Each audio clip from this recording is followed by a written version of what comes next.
really fun.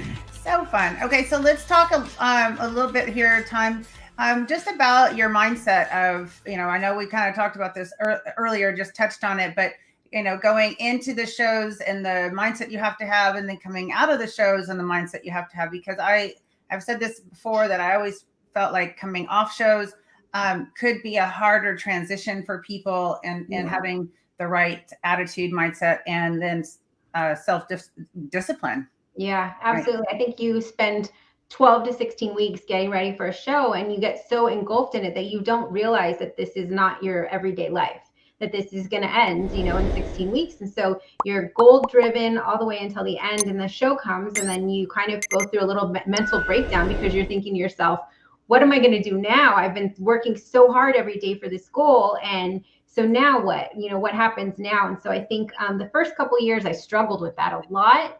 And then somewhere down the line, I think I just realized that I have to realize that the goal doesn't have to stop just because I hit the stage. Yes, I've made it to a great point in my physique.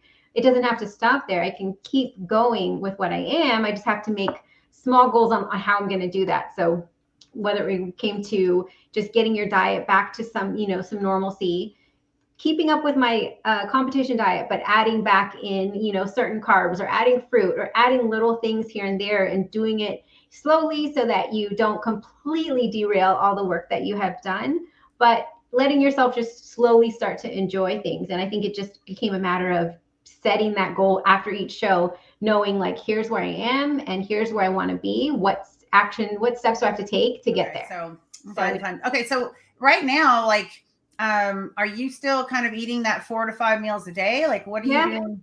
Yeah. And I guess because I just did a show in November, like my schedule, I've just always keep the same thing. I always feel like if I'm just doing this, when I do start prepping, it's pretty much still the same type of thing. If I decide to do a show, I'm just doing the same thing. I just alter, the amounts basically, or the type of food. But yeah, so it's just the way that I do it. And you're working with a coach when you go to get on stage, but in between you're not working with a coach. No, I pretty much follow my coach's same type of patterns, because usually he had in the past given me an off-season program, and so I always like to refer to it. And I've gotten to the point now where after so long, you kind of just know what your body responds well to. So I just kind of stick to that.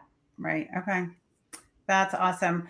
And what do you do about like fats and carbs? Why don't you do this? Why don't you just kind of give a general example of a day of food for you? Like, what does that look like from morning to night?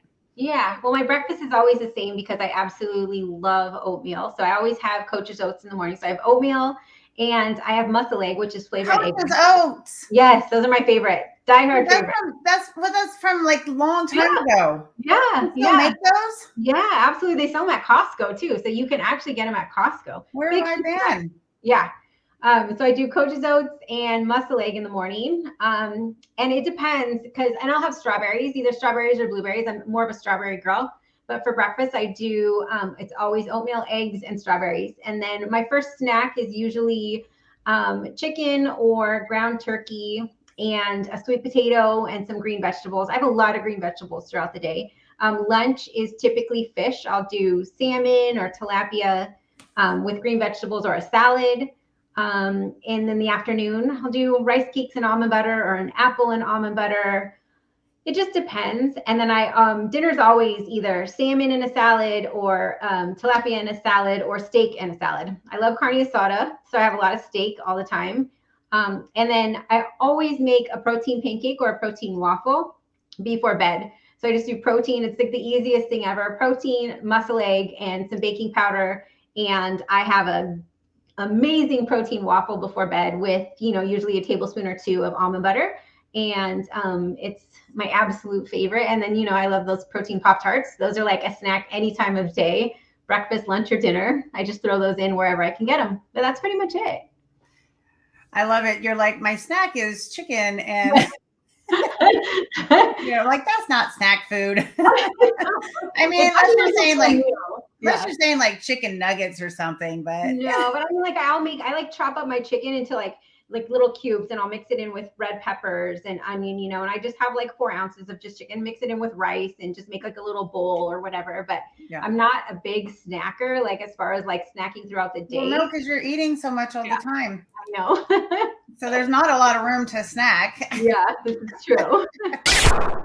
Hi everyone, Monica here. Just wanted to thank you so much for watching the Monica Brant Show, and don't forget to subscribe, like, share these videos, and oh yeah, and that little bell notification, don't forget to click that so you'll get more great content every time there's a show uploaded or a video or anything else. So you guys, thank you so much for your support, and as always, stay fit and love life.